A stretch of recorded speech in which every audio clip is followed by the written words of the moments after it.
ఆంధ్రప్రదేశ్ ప్రజలకి NDA government good news చెప్తా ఉంది. ఎన్నికల్లో ఇచ్చిన హామీలు నెరవేర్చే దిశగా ఎన్డీఏ గవర్నమెంట్ వెళ్తా ఉంది. ఇప్పటికే ఎన్నికల్లో ఇచ్చిన హామీలు ఏవైతే ఉంటాయో వాటిని నెరవేరుస్తూ వెళ్తా ఉంది.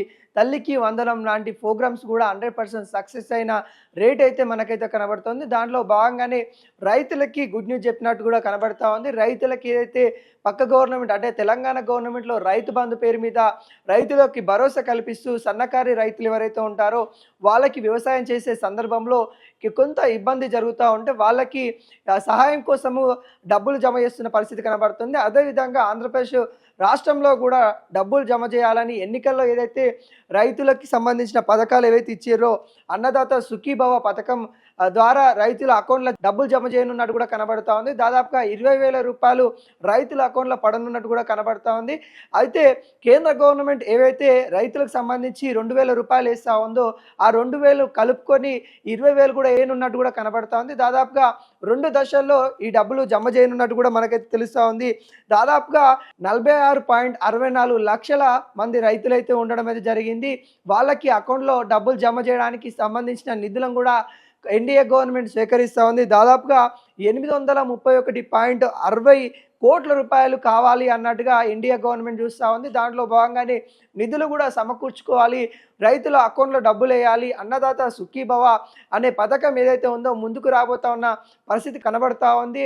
ఆంధ్రప్రదేశ్ రాష్ట్రంలో కూడా రైతులకి కన్నీరు పెట్టుకోకుండా, రైతులు నష్టపోకుండా వాళ్ళకి నీళ్ళు అందించే దిశగా ఇటు ఎన్డీఏ గవర్నమెంట్ కృషి చేస్తూ ఉన్న పరిస్థితి కనబడతా ఉంది. అనేక ప్రాజెక్టుల ద్వారా ఆంధ్రప్రదేశ్కి నీళ్లు తేవడానికి అటు కేంద్రంలో కావచ్చు, ఇటు ఏదైతే అంతర్గత రాష్ట్రంలో వివాదాలు ఉన్నప్పటికీ కూడా ఆంధ్రప్రదేశ్కి ఎంతవరకు వాటా తేవాలో అంతవరకు ఎన్డీఏ గవర్నమెంట్ కొట్లాడి మరి తీసుకొని వస్తూ ఉంది. మరింత సులువుతరంగా వ్యవసాయం కావాలంటే వాళ్ళకి చేయూత అయితే ఇవ్వాలి, సన్నకారు రైతులు ఎవరైతే ఉంటారో వాళ్ళకి సహాయం చేయాలి. దాంట్లో భాగంగానే అన్నదాత సుఖీభవ పథకం అయితే తీసుకొని వస్తూ ఉన్నారు.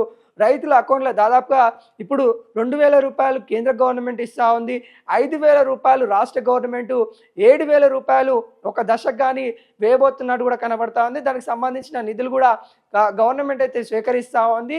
ఏదైతే ఆగస్టు 2వ తారీఖు పిఎం కిసాన్ సంబంధించిన డబ్బులు ఆగస్టు 2వ తారీఖు అయితే జమ కానుంది. ఆ తర్వాత రాష్ట్ర గవర్నమెంట్కి సంబంధించిన అమౌంట్ కూడా అకౌంట్లో జమ కానున్నట్టు కూడా కనబడతా ఉంది. రైతులకి ఒక గుడ్ న్యూస్ అని కూడా ఎన్డీఏ గవర్నమెంట్ అయితే చెప్తా ఉంది. ఇప్పటికే పవన్ కళ్యాణ్ కావచ్చు, చంద్రబాబు నాయుడు కావచ్చు, ఇటు ఏదైతే బీజేపీ కావచ్చు, 3 పార్టీలు ఒక కూటమిగా ఉండి ఆంధ్రప్రదేశ్ని అభివృద్ధి దిశగా తీసుకెళ్తున్న పరిస్థితి కనబడతా ఉంది. దాంట్లో భాగంగానే సూపర్ 6 హామీలు అయితే ఇవ్వడం అయితే జరిగింది. ఆ సూపర్ 6 హామీలు నెరవేర్చే దిశగా ఎన్డీఏ గవర్నమెంట్ అయితే వెళ్తా ఉంది. మరోసారి రైతులకైతే గుడ్ న్యూస్ అయితే చెప్పింది ఎన్డీఏ గవర్నమెంట్.